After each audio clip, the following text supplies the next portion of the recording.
Welcome, Cooking 101. Great Granny's tea cake.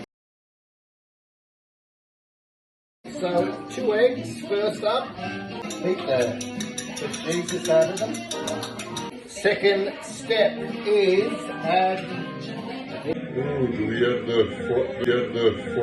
sugar. The sugar next. So slightly add the sugar and a bit more wrist action. Put that in there. Start with a little bit. Add a bit more. Back in the day.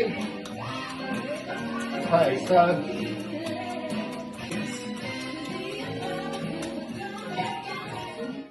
are you ready? Look at that. Now for the test. Perfection! Bit of butter on the top. Sprinkle cinnamon. Look at that.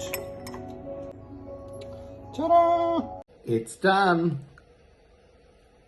Yum.